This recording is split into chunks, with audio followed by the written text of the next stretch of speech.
So it sounds like you're talking to essentially like talking about going to your dark places. Yeah, it's never all love and light and love, trust, and pixie dust and all the rest of it. It's not about that. Well, it's funny you should say that because I think for some people, that's what the advertising is, or love and pixie dust, positive vibes only and all of this. And I think that's where it gets into the realms of toxic positivity, isn't it? Yeah. Come do this hippie thing, feel relaxed, let go of whatever you're holding on to. It's all going to be lovely and, you know, rainbows and sparkles. And that's so then the danger is you have a really negative experience and you've got nowhere to take it. You think that you're doing it wrong. You then don't tell anyone, you bottle it up. But actually, what you've just described is, do you know what? It can sometimes be scary. It can sometimes be unpleasant, but you need to go It through it. gets grim. It does get grim. Like I'm not going to sugarcoat that. Even a sound bath, it can have scary parts. Do you know what I mean? Like it can, the gong can elicit negative emotions. You can feel fear during a sound bath. I would never let anyone walk in here. I mean, don't get us wrong. Most people leave elated, but you do get a client that feels scared. Sometimes the gong makes people terrified. Yeah. Sometimes the gong is a very, very overwhelming sound for people. Like even noises you would think is lovely, like I have ocean drum. Some people find that very triggering. It's so weird. Well, I do. As I said earlier, I'm a mindfulness practitioner, and I do trauma informed mindfulness. And really, actually, all mindfulness should be trauma informed because we don't know who's coming into our room and whether they've had a trauma. Um, and anything can be triggering because we don't know what somebody else's trauma is. So when we kind of go, we'll just take them to a safe place. It's like, unless you've spent a lot of time talking to someone, you're not going to know what their safe place is. But there's also like um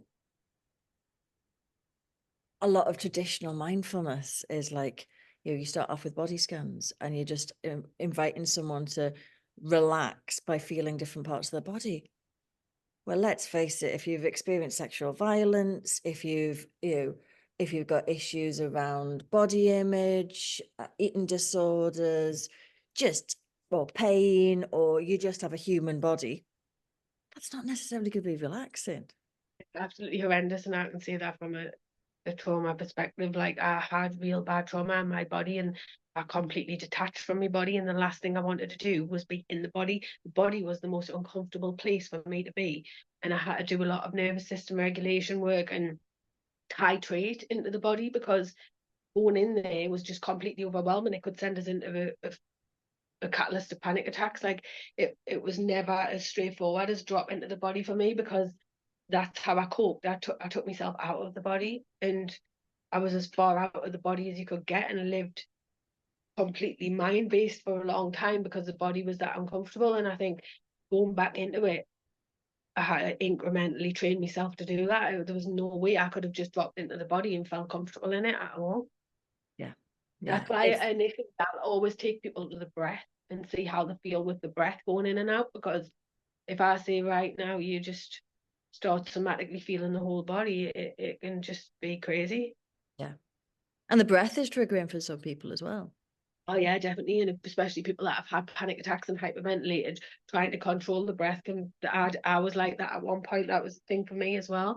Same as people say, oh, let's go submerge yourself in cold water for nervous system regulation, vagus health, and all that. I don't agree with that because my nervous system was that dysregulated. I tried to do that and completely dysregulated myself further because if you're putting an overwhelmed nervous system into a state, well, yes, it is helpful for some people, and I'm not saying it's not. It does have health benefits and decreases inflammation and all the rest of it and helps your vagal toning. But I think if you're putting a already massively overwhelmed nervous system into a bucket of ice water or into the sea, it goes into fight or flight. It's trying to optimize survival, and that again can be so triggering. And I think a lot of people doing these new age fads and all the rest of it, and some of the things aren't necessarily equipped to do that. And I think it's dangerous territory. And Yeah. So can sound be dangerous, do you think?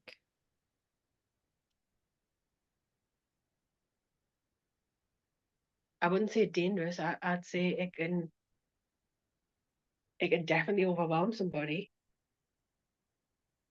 Not very many people it's happened to in my experience, and I've had a lot of clients and whatever, and most of them just leave floating and can't wait to come back. And it's really funny because I had an old man, he's passed now, bless him, where he was absolutely amazing. He was like a little Victor Meldrew. He is such a dry character. And so I said, do you want to have a sound bath? And he was like, do I need to wear my swimming trunks? I went, no. And he went, right. I said, I'll show you the room. And he had a look about and he was like, what the hell is going on in here? He was like, I definitely don't think I'm going to like this. And I went, no, that's fine. I said, but will you do us a favour and just try it? And he went, well, I'll have it. I couldn't get rid of him. He couldn't get enough of it. He was my least likely candidate for somebody that was ever going to enjoy sound, and he absolutely loved it. And like, so it's different. The people that you probably think would never be triggered, who are quite open to this stuff, can be the people that are triggered. Like one girl, she came out of it and said, like, I'm completely overwhelmed. I need to leave. I need to leave. And I said, no, no, no, don't do that. Do not do that. Like, you need to stay and talk about what's happened, and I'll explain why. And because if I'd have just let her run off in that state and feel all of those feelings, like, and not understand why she was feeling those feelings.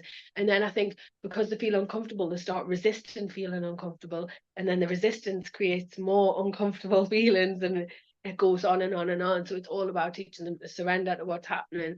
It's just temporary. The sounds triggered X, Y, and Z for whatever reason. It's just like, I think if people are aware of what's going to happen, why it's going to happen, it's a lot more easy to deal with if it does happen.